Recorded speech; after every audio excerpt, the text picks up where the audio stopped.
Good afternoon, ladies and gentlemen. Thank you for coming to this session. Thank you, Michael. With Simon White with regard to data analytics, etc. This is going to be hopefully podcast. I say hopefully because it's up there in the sky. The bits on the table will actually be recorded. We will have time for questions and answers after. So you may have a question, please jot it down and we'll come back to you after the event. In theory, we should not be having a fire alarm. If there is a fire alarm, just follow Teresa and Paul outside and we'll deal with that one. As I say, we are podcasting this, so those of the members who cannot attend today will be able to listen to it. It also allows you to go back in and re-listen to make sure that your question that you are going to ask was actually picked up. We've got two screens, got one behind us, one over there. I'm going to move to the side because I am the kiss of death to IT. If it goes wrong, David will tell you it's my fault. So, ladies and gentlemen, would you please welcome Simon White. Thank you very much. Good afternoon to you all. I hope I find you well. My name's Simon White. I've got the most fabulous title in the world of Data and Predictive Analytics Consultant. A title I made up myself, but it seems to go pretty well. We're going to talk about data and predictive analytics in the world of MGAs. I think it's beautifully illustrated by this rather sinister looking robot, which is an image I don't particularly like. I always think it's a robot looking out at people on the street saying, I'm taking your job, I'm taking your job, I'm taking your job, and so on, but it's what I've got to use, unfortunately. Objectives for today are a bit small in terms of this slide. Hopefully you see more on the invite, but I'll just summarise them anyway. Objective number one really is to understand the difference between MI, BI, and AI, and how they're used practically in analytics. Secondly, to understand the importance of the involvement of the domain expert. I'll use that phrase quite a lot, domain expert in this context. I mean, MGA expert, insurance expert, probably everyone in this room is what I'm referring to by that. Data analytics may be seen to be taking over the world, but it's the importance of the domain expert cannot be overstated, in my opinion. There's still a role to play. The third objective, to understand the importance of targeting data analytics projects. It's easy to fall into a trap of what I call vanity analytics, where we spend, analysts like myself, spend a load of time knocking up something that looks very nice, lots of bar graphs and pie charts, and then someone expert looks at it and says, that's very nice, what does that do? And the answer, doesn't do anything, does it? Doesn't change my world. That's vanity analytics. So we need to understand the importance of targeting a specific problem. Number four, to describe the steps involved in a data analytics journey from concept through to operationalisation. That's a horrible word, operationalisation. But we'll go through all those. Number five, describe different types of analytical technique. Some techniques work better on some challenges than others. Number six, the basic theory of predictive analytics. Predictive analytics tends to excite people as a phrase, and it is an exciting subject. The key is what you do with it. I can use predictive analytics if I had a load of data to predict the winner of next year's Grand National. I can do that if I have the right data. Look at all the recent runners of Grand National, what type of horse wins the race, what type of jockey, so on and so forth. The so what aspect of all of that is, why do I want to know that? So I can lump in big and bet a load of money on it. It's got to have that so what factor.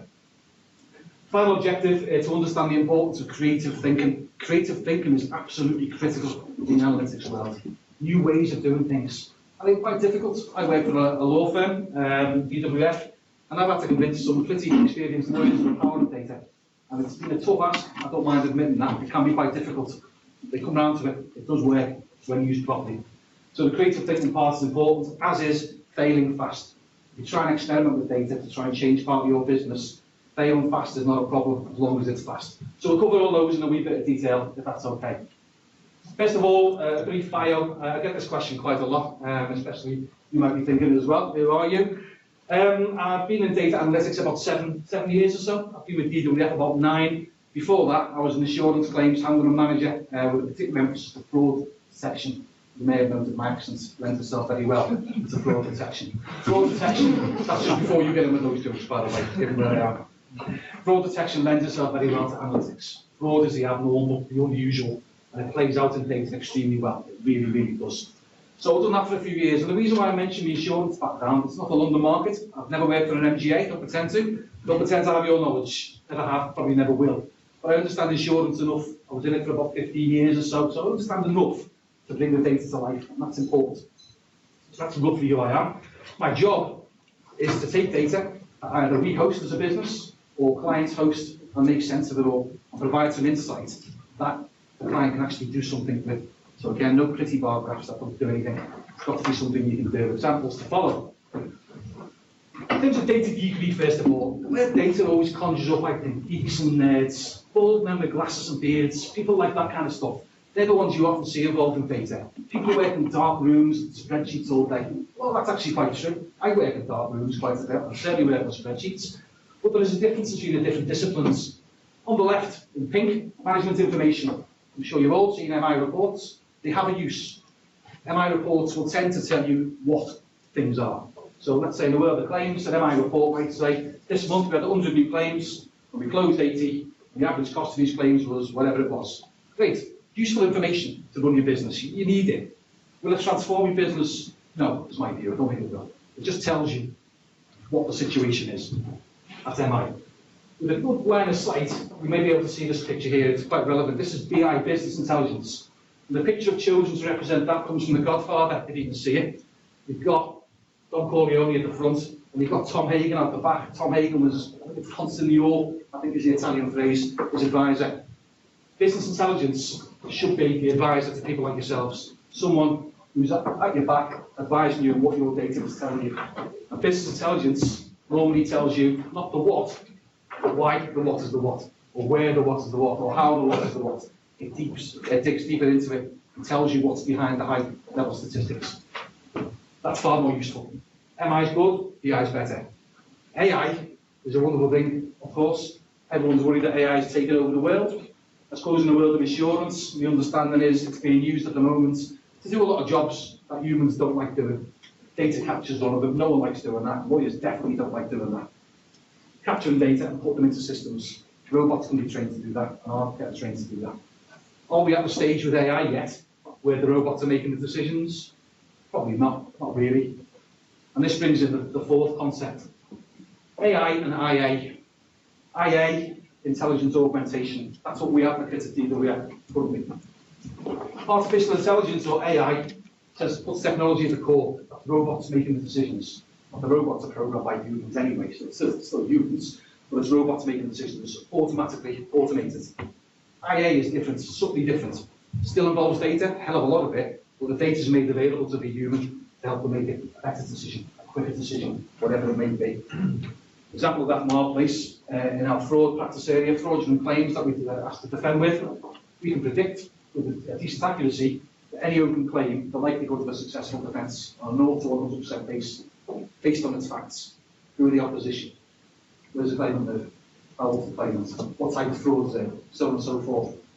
Now, if I go to one of our fraud lawyers who's got strong evidence to defend a suspected fraud case, he or she does not need me rocking up saying, you're going to win this, you're going to win this. They'll say, I know, I've got the evidence. That's grand. What about battleground cases where evidence is finely balanced? Which, let's face it, is between most litigated claims. This is where the intelligence augmentation comes in. Because if your data says your case has got a very strong chance of a successful defence, might that change your decision to actually defend it rather than pay the thing? We found it does in practice.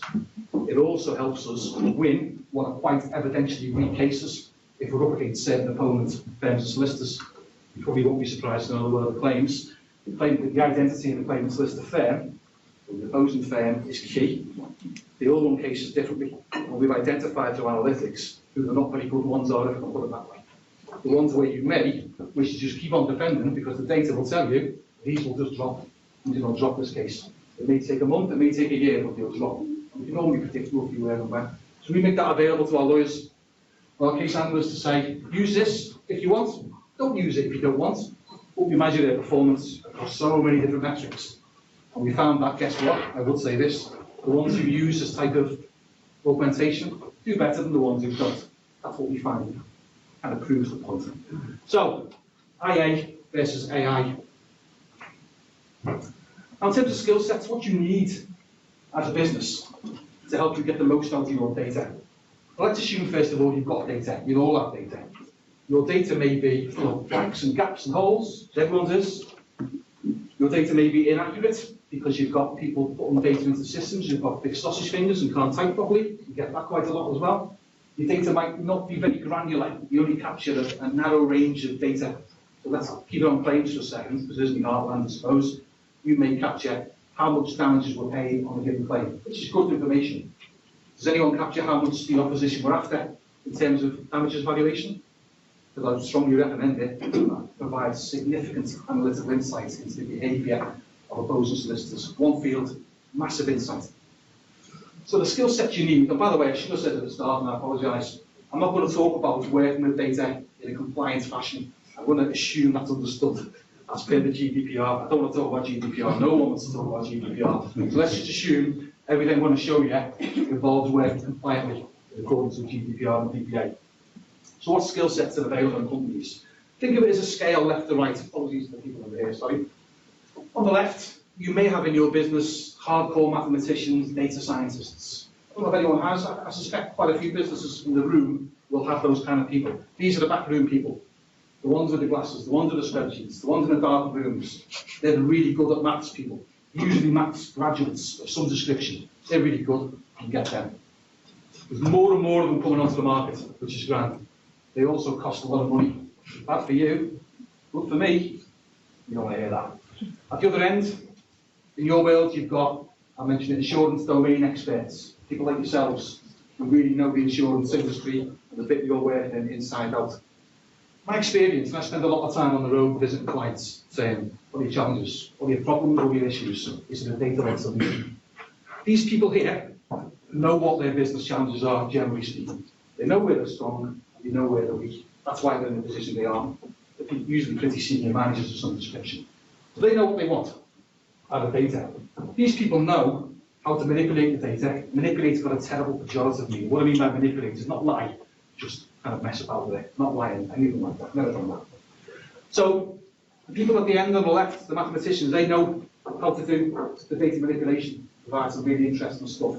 The problem I find in a lot of businesses, these people, the mathematicians, don't understand insurance for a couple of reasons. They're not interested in insurance. They're interested in maths and numbers and spreadsheets, which is fine. How can they really understand what these people want? In my experience is they don't. They're very good at what they do, the mathematicians, but they don't really get what the insurance domain experts really want out of their data. In my experience, while I'm generalising, the willingness to learn just isn't there. To learn about insurance. No one is saying the mathematicians have got to go and learn insurance to the same level as these people. That's just nonsense. They're never going to do that. But just learn enough. Because if you know enough about insurance, you'll bring your data to life. That's the problem we have. What you need is a bridge. Someone who can do a bit of both. Immodestly, that's what I kind of fit. I know enough about insurance, not to your level, but I know enough to understand what the challenges are, and what the problems are, what data you need, and how you mess around with that data to get the right results. So effectively, your bridge can translate what they want and tell them what to do on the left to get them properly. Without that bridge, you run the risk as a business of your data scientists coming up with stuff that they'll go, what do I do with that? That's what I've seen in my experience. The bridges are not easy to find. I think there'll be more of them coming onto the market. People who either have worked in insurance to some degree or are willing to learn enough to bring that data to life. So you need the bridge. And if you can't the bridge, you've got, this is two ridiculous pictures. I typed into the internet hybrid and they came back. What I mean is hybrid skill sets. People can do a bit of both. Now I will be quite candid and say there are far better data scientists than me in the market. Far better than me in my company. Far better. And there's certainly far better insurance people in my company. There's not many who can do both to the degree required to bring the data to life. Having sort of a person like that in your business is very, very important. I would say that. I feel like I'm on a one-bar job interview, by the way, but that's generally what I find. So what? Very aggressive question. It's a test we use quite a lot internally, and I've learned this the hard way. So what? Analytics-led solutions that actually do something. They improve your business performance and your risk management and something else. They transform it more often than not. Analytics experiments that we do have got to pass that test. They've got to have the so what aspect of it. And I've literally had a partner in front of me years ago when I produced what I thought was a great bit of work. Literally said that to me. What am I going to do with that? I wasn't going to just rest about making it sound, but it was pretty straight. What am I going to do with that? That doesn't change my client's life, it doesn't change my life. And you said, so what? On the left, we've got pretty. Nice images, technology. This seems to be universal body language technology these days. On the right, you've got absolutely foul-looking spreadsheets. I'm sure you've all had the pleasure of foul-looking spreadsheets. Which one is better when it comes to identifying or solving business challenges for MGAs? The answer is, I don't know. The point is, pretty is not always useful. And ugly, I can say this with a plumb, is not always useless. Really isn't. I've seen cases where someone come up with that is far better than the purple, lovely, nice, shiny interface. It's about what you do with it and what the insight is that's more important, not what it looks like. Now, if you get to a stage where you've got an analytics concept, and I'll give you an example which has got nothing to do with MGAs whatsoever.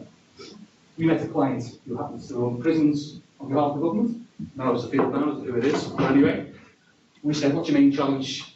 And they said, self-harm and suicide in prisons is a big challenge for us. And you can probably guess why. You've all probably read the news about this is a big issue in prisons. Why is it a challenge? Well, I didn't ask that because I kind of knew the answer. With human life's at stake for a kick-off, that makes it a big challenge. And unfortunately, there is a cost associated to this. And it sounds very based if you're talking about finance when you're talking about people's lives. That's the reality. So I was challenged to come up with a data-led solution. How do you reduce self-harm and suicide in prisons? I know nothing about prisons. And again, I'll do the accent joke before anyone else does. I know nothing about prisons. I've been to a prison. I've not been to prison. Notice how one letter changes the entire meaning of those sentences. I've been to prison, not been to a prison. Okay. So we started with the data. So what data we got? And the data they hold related to individual prisoners and things was like battle flag packets of bits of paper, posted it awful, absolutely awful. But okay, we'll have a go anyway. The question is, what factors influence self-harm and suicide in prisons? I'm sure, you're all lay people when it comes to prisons as well, I hope. What factors might influence it? And this is where the thinking bit comes in. I'm a lay person. I would have thought people in certain types of offences will be more likely to commit self-harm, probably more serious offences. People in prison for the first time, probably more likely. People who are serving longer sentences, shorter sentences, you get the general idea. It's not build a picture. So give us what data you've got and we'll test that. And we found prisoners who are in for the first time were more likely statistically to self-harm or kill themselves. One of the really interesting bits, and I didn't ask for this data, I'm glad anyway, is English the prisoner's first language. We were given that for every prisoner. And I would have thought, lay person's thought, I reckon non-English speaking prisoners would be more at risk. That was my thought, because I thought they'd be isolated, perhaps. All the way around completely, what the data said. There's English speaking prisoners more at risk. And what the reason for that is, I don't know. That's what the data told us. We built a picture saying all these factors influence self-harm. Their data set they gave us was historical cases of self-harm. No prisoners' names, nothing like that, fully compliant. Now, the model we built and churned out, the learnings from it, we put back into the open prisoner population. And the idea was to predict which open prisoners were most, which current prisoners were most at risk of self-harm or suicide in the future. That was the so what of it all. It was only half the so what, because I said to the client, okay, if I can tell you who the high-risk prisoners are, what are you going to do? Not as aggressively as that. What would you do with that information? And he said, did this, we go like that. Yes, the Lord, when you thought it through. Well, it might be the case that we might get a prison officer to go and see the high-risk prisoners more often, go the day, spend more time with them, monitor the phone calls, whatever. I can't advise on that, I'm not a prison officer. We thought about it eventually, and that's the point. It's just interesting. People do with it. It's got to be interesting and useful. We built them a model, 3% accurate. It was 3%. So we said you can't use this. Why was it only 3% accurate? Because it was missing the data that was the key influences. The biggest one we couldn't get, for good reason, was prisoners' mental health records. That's what we really wanted. We thought there would be a huge correlation between previous incidents of mental health and self-harm. So why mention all this? It's got nothing to do with MGAs. The same principle works in your businesses. So instead of a question, or instead of a problem statement, I've got a problem with self-harm and suicide in prisons. In your world, that's going to be a different problem statement altogether. I've got a problem with claims. I've got a problem with certain parts of underwriting, whatever it may be. I don't know what they are. I can't tell you because I'm not qualified to prepare. Then, once I know your problem statement, I would normally say, okay, if I can make some predictions for you about bad risks, naughty claims coming in, claims that are going to cost you a load of money, whatever it may be, what are you going to do about it? What can you do with that information? If you can't answer them, what are you going to do with it? The whole thing's been a waste of time. It's got to have that practical bit at the end where you can do something with it. So business challenges, I love this phrase. Horrible one to read, known unknowns, unknown unknowns, and so on and so forth. My experience talking with clients, most of them know what the problems are. There are known knowns. Clients will often know there's a problem somewhere else in the business, but not know what that problem is. Known unknowns. Some clients, and I still find this hard to believe in this respect, go for the unknown unknowns, and they've said to me, I'll give you some data, compliance of course. You tell me what our problems are. You go away and analyse that data. It's not always go away, it's not come into our building and do it there for security reasons. You tell me what our problems are. I like that, the clients. I finished the thought. You know what your problems are. How does that work? How did you get to CEO? Or whatever it may be. That's what I told the CEO.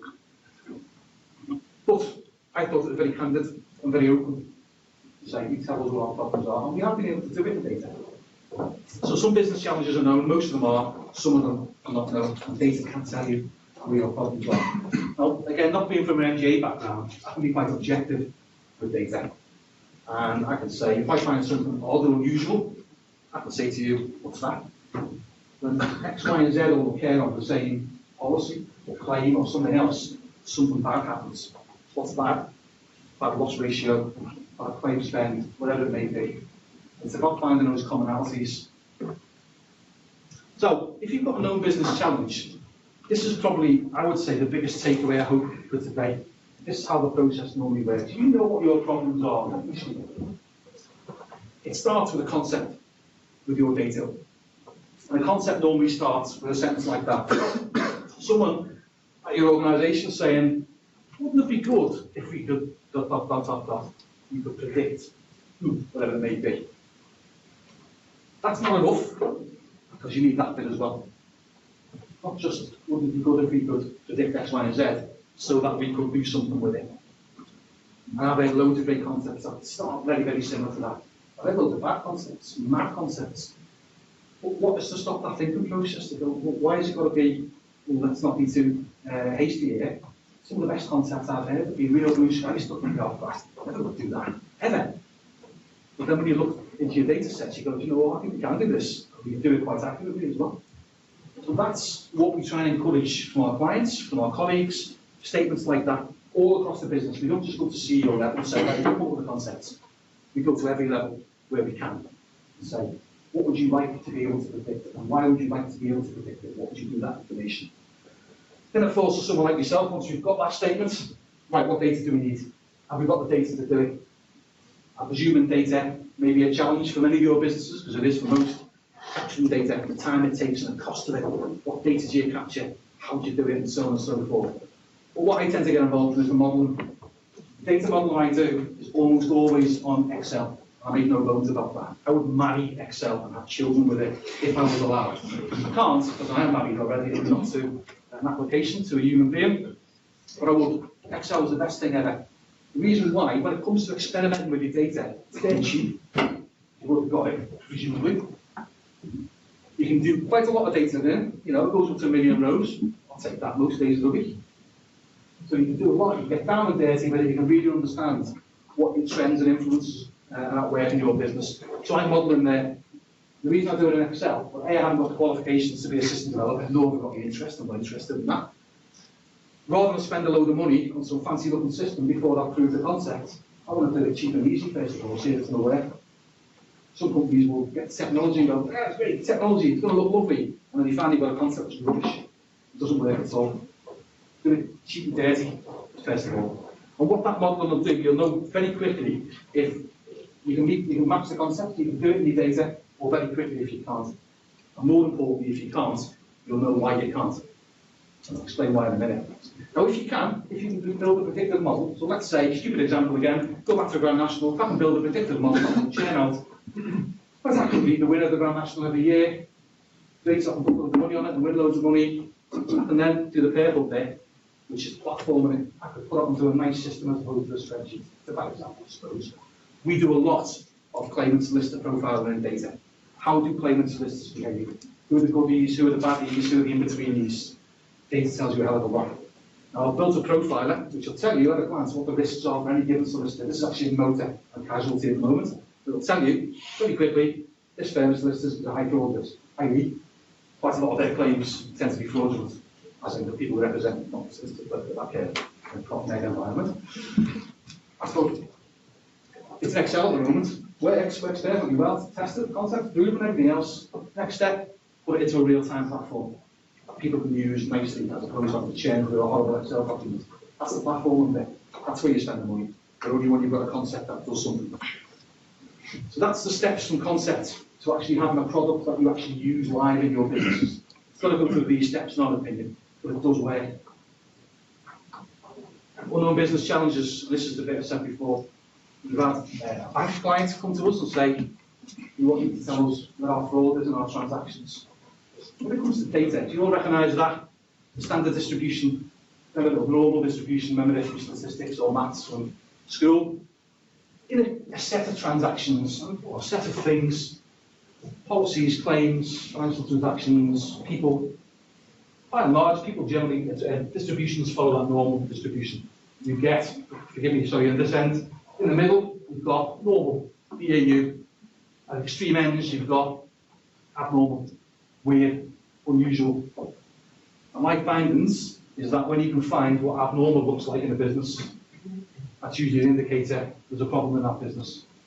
The example I would give in a financial setting, money laundering through bank accounts, often looks at these ends. Distribution, when you look at a big load of transactions, what does money laundering look like? You've got an account. You might look, before you start money laundering, you'll probably put your wages in every month, and you'll have lots of outgoings for various things, bills and whatever else. But if you start money laundering through that account, how will that manifest itself in data? The number of transactions per month will probably go up. If you put more in and taking more out, that's what money laundering does. The average value of a transaction will probably go up. There's loads of little indicators that say there's a problem here. But what the analyst does, I can't go to a bank and say, you're getting money laundered through your accounts. My job is to say, I found where your problem or potential problem is. You've now got to go and explore what that may be. That can be a carefully reasonable example. We worked with one client, to look at data theft. So the employees stealing data on policyholders. It's in a motor environment. You can probably guess why they're doing that. So they're flogging for accident management companies and claims farmers and all the rest to make personal injury claims. So what does a handler who's stealing data from insurer, what does it look like in data? First of all, you find out where what systems and files they've been in. And you may find things like, there's a handler here, every time you keep going into files marked as non-fault, as in motor accidents, non-fault motor accidents, between 6 or 7 o'clock every night. The handler's got a shift roster of 9 to 5, or till 11. I'll say this fraud, it's saying you need to look at that. It's weird, it's unusual behaviour that lives either end of this scale. It's the abnormal we're looking for in data. Now, a silly example, take this room, and think about all our individual heights. They're all different, all different heights. All this is here, and this is not normal or abnormal, but really careful here. These are very tall people, and these are very short people. Everyone else is pretty much in the middle. Middle, business as usual, either end, something unusual or different, more often than that. With apologies to short and tall people in the room, I'm not suggesting you're different in any way, shape or form. But what you tend to find, when the analyst does the job properly, you may get a bar graph, even though I spent the last half an hour criticising bar graphs and pie charts. You put this in front of a subject matter expert, doesn't matter what this is, I've just lifted off the internet. The subject matter expert might go, what the hell is that? Because it's way out of kilter with all these other things. That's the skill of the analyst. It's telling you as an expert in your domain to say, look at that, there's something weird here. That weird may be explainable, that weird may be, good God, what's this? This is something really bad. That's what the analyst should do. And this image, toxic combinations. When certain things occur, let's use claims, it's the easiest example. I'll do the Liverpool joke again. Bad things, claimant from Liverpool. Bad. Claimant solicitor firm from Liverpool. Double bad. Claim submitted 5 hours after a motor accident. Triple bad, that's a known fraud indicator. When you start building these pictures, when all these things, your data will reveal, when all these things happen on a case, that case becomes high risk immediately. Toxic combinations, and you can find them from your data patterns of strange things happening when they all occur together. So if you've got a claimant from Liverpool, that doesn't make it fraudulent. Liverpool's a big city. It's a nice city, it's got nice bits. Usually a house. Wish I lived in one of them, but I don't. It's got nice bits. Claim for Liverpool plus claim for solicitor firm for Liverpool. Ooh, starting to get a bit tasty now. It's two bad things. And so forth, you build the picture. But when you have lots of bad things occurring on the same thing, you're going to have problems at the risk. That's the unknown business challenge. We'll go back to the known business challenge because it's far more common. Problem statements may be, we have got a challenge with X. We want our data to tell us where about in our business does that challenge manifest itself? Where is it? And again, the right hand bit, so that we can do something about it. An example here, new claims. When a new claim comes in, wouldn't it be great to know how that claim is going to behave? What's the behaviour mean? Is it going to be a genuine claim? Is it going to be inflated? Is it going to litigate? Is it going to what? What's going to happen with the claim? So if you know that for every new claim that comes into your business, you can surely then route those claims if it's accurate enough. So here's some claims that have got some features that correlate with good claims. Genuine claims, paper things subject to coverage and liability and indemnity and all the rest of it. Would you give them to a set of handlers who are more juniors, who can follow processes? Straightforward claims, paper things. Fraud, route. These are all indicators of fraud. You might want them with a set of handlers who have a better, higher skill set, a fraud skill set. But knowing how this stuff's going to behave day one, you can do that with data. You have done it with data.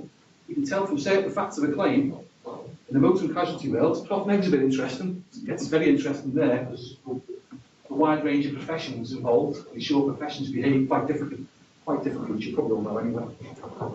That's a known problem. How do I get the right claim to the right handler day one so that the claim doesn't behave badly? By presentation law, we have to have a cycle in the slide somewhere. Everyone has a cycle. This is how it all comes together. You start with your problem statements. The problem is X. What are you going to do about it? First part, at the very top in green, what data do we need to analyse? Now, the key, the red bits are done by the analyst. The blue bits are done by domain experts like yourselves. The green bits involve both. And this is a really key point, the importance of people like yourselves. I sound like I'm blowing smoke to be effective, but it is true. In the firm I work for, our lawyers are critical to all of this, absolutely critical. It must not be left out. So, what raw data do we need to solve this problem? Analysts will have a good idea, because the analysts will probably know your data warehouse, or where everything lives, what you capture, what you want the domain expert in as well. So, if you're trying to predict, go back to the business, if you're trying to predict business self-harm and suicide, you want a domain expert, like a prison governor, to say, I think this will correlate with it, short sentence, long sentence, tight sentence, all those kind of things. You want them involved at that stage. Don't do it without them. Don't leave it to the analyst, because they may get it wrong. Get your data. How far back in time do you go? Difficult one to answer. What you don't want to do when you're making predictions is go too far back in time. Silly example number 18. FA Cup final, Man City v Watford. Hope there's no Man City fans in the room. Try to predict the result of it. I know, let's go back and take the last 100 years FA Cup finals to actually predict the result. Well, football was very different 100 years ago. Football was very different 5 years ago. Why would you go that far back in time to make your predictions? You're not limited to the last couple of years or whatever it may be. Same goes for insurance. If you're looking at claims and underwriting predictions, you don't go so far back in time that you're looking at old behaviours from years ago, which have got no relevance whatsoever to what problem you're trying to solve. So you've got to be careful how far back you go. But the job of the analyst then is to analyse it and then get the insight. And that insight is where your analyst should be telling you, I found these correlations with bad things or good things. A good claim looks like this. A good policy, a good insured looks like this. A bad insured looks like this. And so on and so forth. This is the key one though, down here. I call it validation. I go through this all the time. I've got the insight. I have to put it back in front of the subject matter experts. I have to say, this is what I found. Subject matter experts, can you explain this correlation? Another silly example, I might say, a person's height correlates with their weight. The taller somebody is, the heavier they generally are. That's probably not right, isn't it? Generally. Does that make any sense to you, GP? If I'm putting that in front of a GP, they'd probably say, yeah, that makes sense to me. Makes absolute sense. If my insight was, the taller people are, the less heavy they are. What do you reckon of that, GP expert? They'd laugh me out of the place. Of course they will. Nonsense. Well, it looks like nonsense. Same with insurance analytics. if I said to you, do you know what, the longer it takes one of your insureds to ethanol an instance that might give rise to a claim, the worse that claim performs. That happens across all the books of business I've analysed. The longer it takes your insured to tell you of an incident that may give rise to a claim, when that claim comes in, the worse that claim will perform in terms of indemnity spent. More than anything else, things like litigation rates and so on. So I will ask, I'm not going to ask you, obviously, on this forum, does that make sense to you? Does that actually match what you all know to be true in your businesses? I would like to think you would say, that probably feels about right. Because whenever I've worked in insurance, the quicker an insured tells you about something, the more you can control the eventual claim that comes in. You get your investigations, loss adjusters out of state, whatever you need to do, you can get it done early before the evidence disappears more often than not, or the evidence gets tampered with or anything else. That's what you find in all our things. So does that make sense? We put all the insight in front of these experts. And what I tend to find, if you've done the insight properly, is the experts will go for most of it. They go, yeah, what you're telling me largely makes sense with what I know to be true in my head. You know, you've all got experienced people in your businesses. Largely makes sense. I reckon on an 80-20 rule, 80% of it will make sense. And that's the analytics insight will pass muster with the experts. They'll go, yeah, I'm happy with that, makes sense. What about the other 20%? Where the experts, yourself, lawyers, whatever, may go, I didn't know that. I didn't know when that goes up, something bad happens. My experience is that if they believe the 80%, they'll also believe the 20% they didn't know. That's what happens. That's why that part is key. If they don't believe most of your insights, you probably will fail. There's reasons why. So it may seem at this step you are basically telling your experts what they already know to be true, and you are for most of the time. No. You may feel like, what's that, Chief? Well, it's the 20% that they didn't know. There's always things the most grizzled experts will go, whoa, I didn't know that was. That's unusual. It's so important. So things can fail there. Now, if you can get past the validation test, then the blue bit is the so what bit. Okay? You know you've got a problem with an insured who has a profile of this type. Because the claims experience is terrible, the loss ratio is terrible. What are you going to do about it? I can't advise on that. I can't advise on process improvements, changes in the way you do things. You can. And possibly lawyers can as well. But you change a process, you change something, do something different. And then you deploy that process. These are the domain experts' domains. And then the key part of all that is you measure the results. Now, my experience with CEOs is if you go down this full analytical experiment and you say to the CEO, yeah, that's great, he'll say, show me the money, what's it saved us, or what positive effect has it had? That's what they'll ask. That's what you always ask. You're entitled to ask it. So you need measurable results. So by that process change, which is generated by the analytics, what has that done for our business? It should manifest itself somewhere. And it may be simple as a greater profit, maybe greater turnover. Who knows what it'll be? But it'll be somewhere. If you can't measure it, don't do it. There's no one will buy into it. That's the cycle. And the best part is, the reason it's a cycle, this keeps on going and going and going and going, and it keeps you like some unit job, which is why I love it. Because you have to update your analysis, because things change in the market. Things change all the time. You cannot rely, I'm sure you don't, on the insurance industry staying the same forever. Same behaviour, same things, it won't. So you have to keep repeating this type of analysis, maybe a year later, 2 years later, has something changed, has something different? Is there a new threat, a new risk? Evolved behaviour, they're all in there. That's why you've got to keep on doing it. Failing. You think failing is a bad thing, it's not necessary. I mentioned the business example before with my 3% accurate model. I wasn't paying 5 million after that bit of work, but it was their fault, not mine, that's important. So, 3% prediction model for prisoner self-harm and suicide looks like a failure. But it is technically. It didn't take long to find out that it was going to be 3% accurate.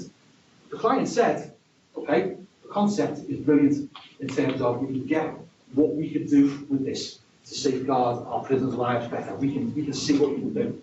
We can't use this model, it's awful, it's rubbish. But what it's done, they understand why the accuracy is so bad, it's got their data is terrible. And then now on quite a long exercise to seriously improve, A, how they capture their data, which is often prison officers have to do it, and they've got plenty on their plates, which you'll appreciate, and how they get it into their systems. And that includes things like you've all heard of OCR technology, optical character recognition, data scraping from documents, and pulling them into their minefields. They're experimenting with that. So we might revisit that project in a couple of years' time. So yes, it's a failure, although it isn't because there's a learning from it. So we'll see how the results of that go on before long. It can also fail on the second bit. If you employ or deploy the wrong analytic techniques, you fail. So that's the analyst's fault if that happens. Needless to say, it's never happened to me, ever. Nor has the next bit. Analytics are not insightful. That's so what you build a great model, but if you can't describe to your subject experts what they can then do with his findings, waste of time. The bottom one has happened to me, where the subject says, I just don't believe any of this, what I'm telling you, I just don't buy it, it doesn't ring true to me. When that happens, it's either the data's terrible, which it can be, or the analytics is wrong, or it could be the subject matter expert is wrong. That's a difficult conversation to have, let me assure you. You're a 40 years qualified lawyer for them to say, you've been broad-minded enough. Difficult, but it has to be had sometimes. Could they be wrong? You know, we're at fraud where I've lived. Again, protection, not carrying out fraud for a long time. Fraud evolves completely from claims. What used to happen 20 years ago does not happen anymore. It's very, very different these days. But you can be wedded to the past. So you might look at a motor claim and go, 4 people in both cars, that's got to be fraud. Everyone claiming it's got to be fraud. That's always been fraud. Not anymore, it's evolved completely. And people and fraudsters are now saying, you know what, when we stage an accident, we don't put 4 people in both cars because the insurers will get right onto that as a fraud indicator. Let's put 1 in each car. Instead of leaving personal injury fraud, we'll just inflate the cost of the car or have a big credit tire or something like that. That's how they're doing it now. So you can't rely on the past, and that's why sometimes your grizzled expert needs to be prepared to be wrong in what they think. It's very important though. Probably for time, so we're all right. Right, predictive analytics is the science of predicting future outcomes based on past performance. It's not a panacea. It really is not a panacea, but it's a very, very useful thing. The questions you need to ask yourself if you're going down the predictive analytics route: what outcomes do you want to predict? Start point. What would you like to be able to predict? Why do you want to predict those outcomes? Don't just do the first bit, do the what, tell me why. Critically, how will those predictions help you? If you can't answer those 3, don't bother my door. You need to answer those 3 before you embark on this. What variables influence your outcomes when X goes up? Does Y go up? How much does it go up by? Like the ethanol example from before, the longer it takes an insured for ethanol, the worse your claim will perform on indemnity spend, generally speaking. So that affects an outcome. The longer the ethanol, the worse the outcome. Well, the 5th point, does correlation always equate to causation? Just because Y goes up when X goes up, doesn't mean that X has actually influenced Y. It might not be. It might be a statistical freak. You just don't know. That's where you need your experts again. So if I said to you, longer the ethanol, where's the claim? I'd like to think most of you say, yeah, that makes sense. You know, that's probably causation rather than correlation, which is good. What are the common features of good and bad? What does good look like? What does bad look like? There's the way you've got to define good and bad. And that can be defined in all kinds of different ways. You know, you can define litigation as bad, but then you like to defendant lawyers the cost. Funny, litigation is bad on claims. So what features are common on the litigious litigated claims? Same firms as solicitors, profile of claimant, wherever it may be. So you need to have all that lined up for predictive analytics. Correlations look like this. This is straight off the internet. If you want to predict the braking distance of the car, what's the most obvious correlating factor? How heavy is the car? Because heavy cars take longer to stop. That's causation. You all work that out. How is that translating insurance? It's the same principles are involved here. This is a bad thing for me as an insurer or MGA. What influences it down the bottom? What causes that bad thing? 3 different types of correlation. The first graph is an almost perfect correlation, where the variable on the horizontal axis almost increases in direct proportion to the outcome, which is on the vertical axis. Very rarely happens in real life, that's my experience. Very, very rarely happens. Middle one is far more common. That is a graph which says whatever the variable you're measuring has absolutely no influence on your outcome. Just doesn't seem to affect it at all. On the right, you've got perfect negative correlation in that as your variable increases, your outcome decreases. Almost perfect step. Silly examples really, because say there's normally a bit more subtle than that the actual result. That's what predictive analytics does. Find the influences, put them all together, use that to make predictions on whatever you want to predict. Right, but this is an example from the top of my head. I'm going to preface this with, again, I've never worked for an MGA. So humour me, condescend me on this bit. This is just what I thought. At the end of the day, the problem statements, I can't tell you what your problems are. I can come with an example, but you know what your problems are better than I do. So I thought of this, right, you must have MI reports. are detailed loss ratios for your insurance. You must have them, because you need to run your business. Which insureds have got the worst loss ratios? I'm presuming you've got to have something like that. It's an MI report. It tells you what. And presumably, from that report, you'll be able to tell who are the good insureds and who are the bad insureds. And there's all kinds of stages in between. Lots of nice early stages in between. Who are the good and who are the bad? What would you do with a good insured who looks good on the MI report? You'd probably renew them, I would have thought. Probably. They look good. You do the bad insureds, you might decline renewal, or load the renewal good style. There's the bad risk. That's what your MI is telling you. There's nothing wrong with that. That makes perfect sense to me as a bit of a lay person in the world of MGAs. Presuming that's roughly how it will work. So, that's perfectly good. Does that process improve or transform your business? And my view is neither.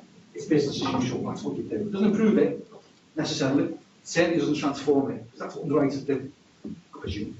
Look at things in that way. There's nothing wrong with it. Can you profile your insured via predictive analytics? Yes, you can.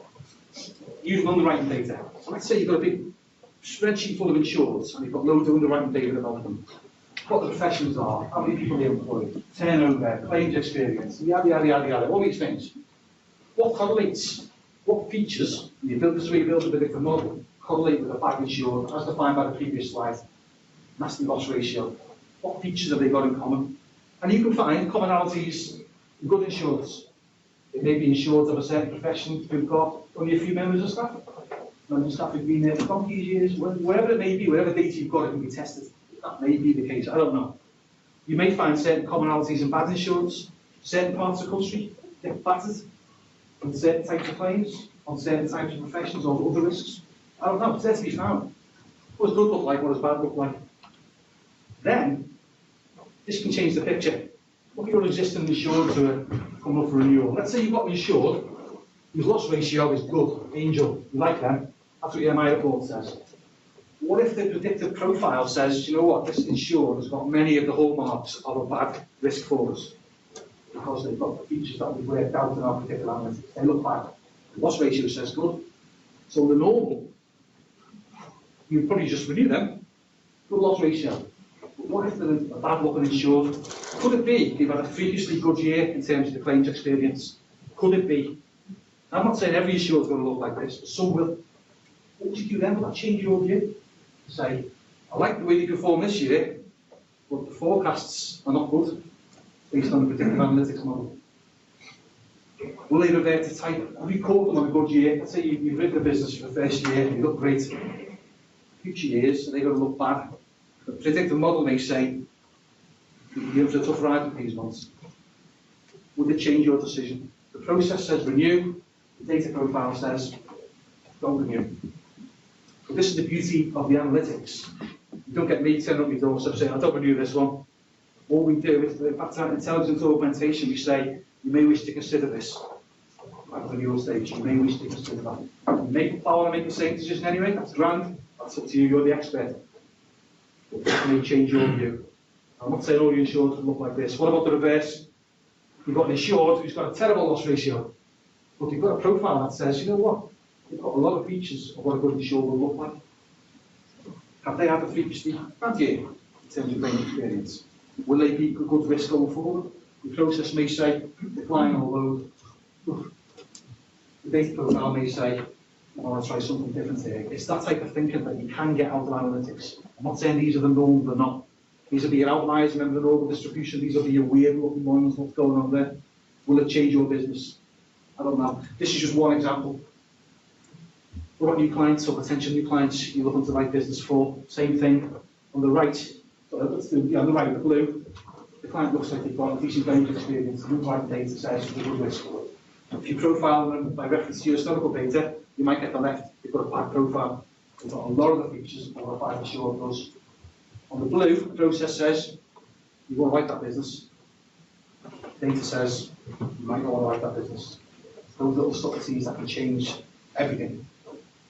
Oh, well, that makes sense. It's just a bad example at the top of my head, but it all starts back with the concepts again.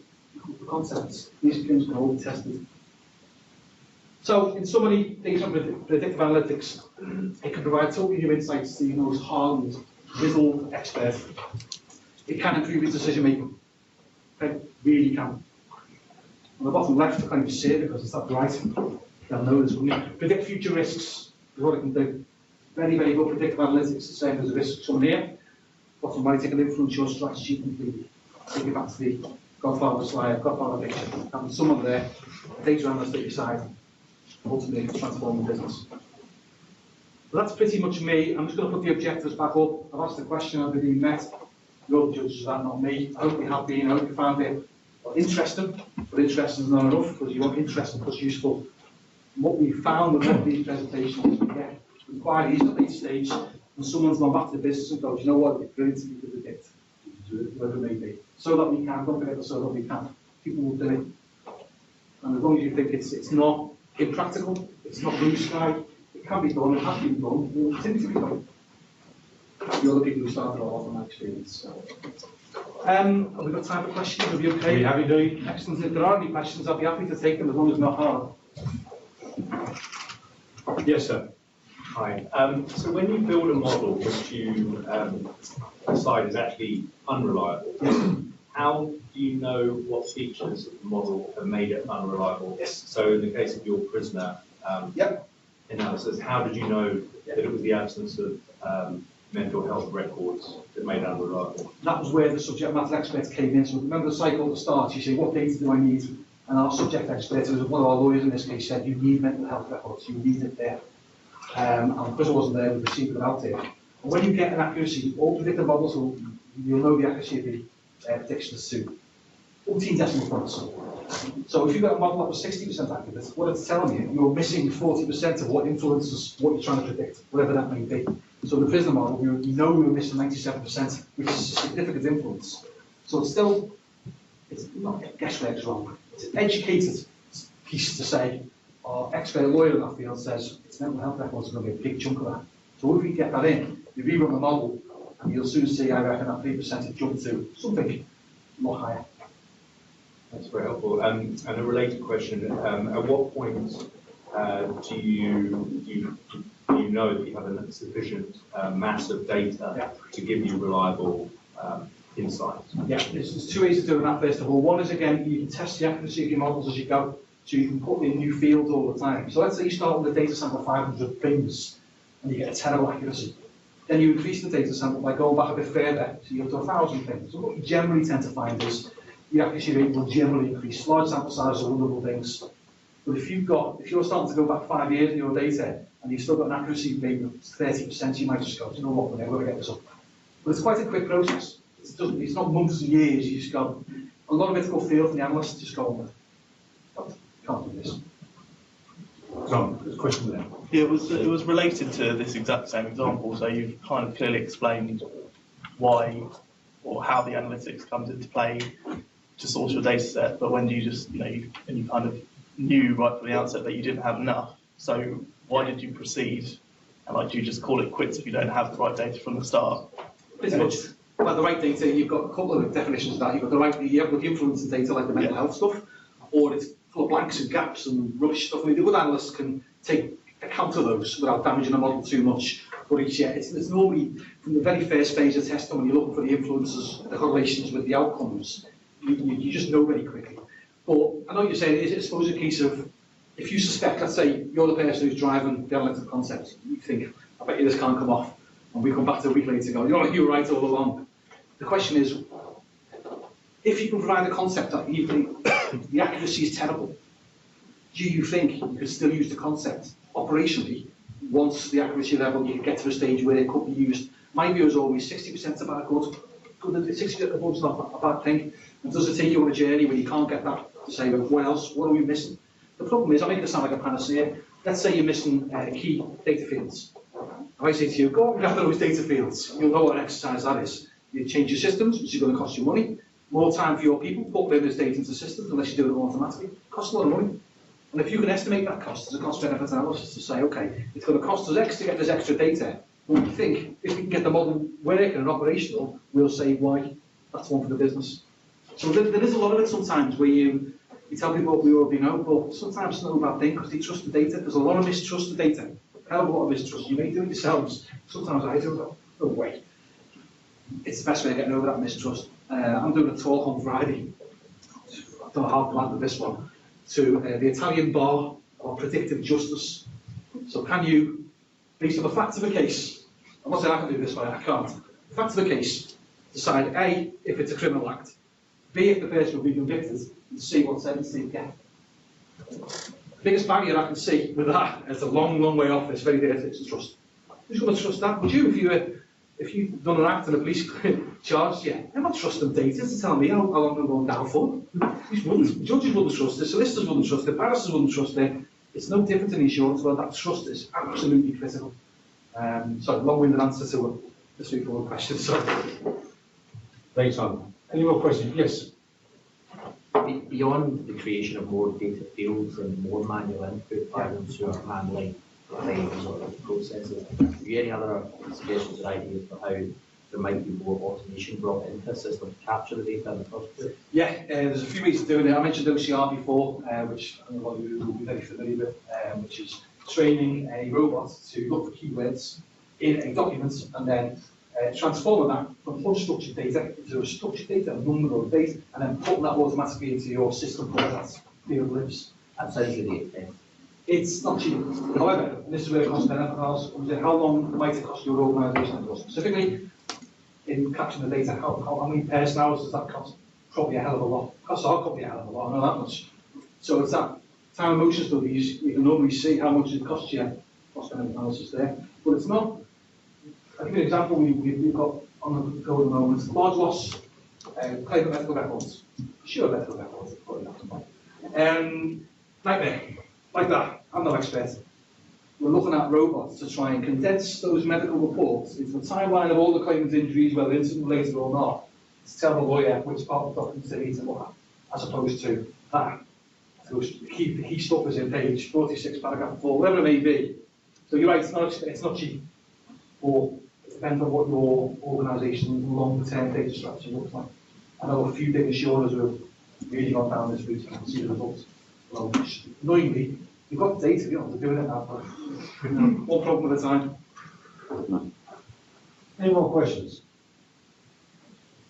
Are we moving towards a brave new world in which big data, artificial intelligence is going to replace the underwriting completely? So it not only apply to your claims analysis, but also for underwriting. How far away are we from a complete change in the way we do insurance? I will give you a personal view. It is a personal view. I think and believe you still need the humans at all points. I'm a great believer in the intelligent augmentation bit. Now, obviously, that's not the same for all people and companies, and some companies and some sectors will proceed faster than others. My view is insurance, you'll still need humans well beyond my lifetime. I personally think, mainly because of the trust issue with data and how you process it. It does take a hell of a lot of getting over, doesn't it? I don't know how long, people have been underwriting for. Let's say many years. Can a robot really replace you? Really? While data and technology is moving exponential, I think we all agree with exponential change in industry, fourth industrial revolution or whatever it is. I can't say at the moment in the near term, I think AI is there for do the rubbish jobs that people don't want to do, the handling the data, processing the data and things like that. But I still think the decisions will be left to the human. Assisted by data, but not. You're still free to make those decisions. I still think it's a way off. Just an opinion. Yes, sir. How often in projects that you've done have you have somebody come who maybe used a certain data set or an assumed correlation in the beginning to work with you and then had found to use other data and maybe found out that there's bigger correlation? So if at first, everything judgment was made on age, you started to add different data and suddenly found out, well, age is kind of nice and it's proven and it's good, but actually, enough. Street address or place of living is actually a much better indicator. How often does that? It happens often enough, because when you go back to the data cycle, you start with your raw data to say, what raw data do we need to build a model? And you don't always get that right day one, is the honest answer. You think to say, so if I'm predicting the outcome of a fraudulent claim, I want things like claimant age, gender is a big one. More men than women are fraudsters. Like that, ladies. Anyway, postcode is a big one, claimant postcode. So you start to, and this goes back to the accuracy of the model. If you start with a data set and go, 50% accurate, What else have we got? What other fields can we then transplant into banded accuracy? And that's a lot of it's trial and error. So it happens quite a lot, and we very rarely, if ever, get the model sufficiently right first time we're asking. Even with the experts helping us with the data to say you need this, this, this, and this, it's just doesn't happen. Any more questions? It's near 2 o'clock. At the very beginning, Simon mentioned Data Protection Act. And right down here, it's got private and confidential, not for distribution. But we can. So we're looking on that website. And if you do want a copy, I'm sure Simon will be only too happy to let you have a copy. Ladies and gentlemen, it's been a fascinating presentation. Simon, thank you so much. Thank you. Please show your appreciation.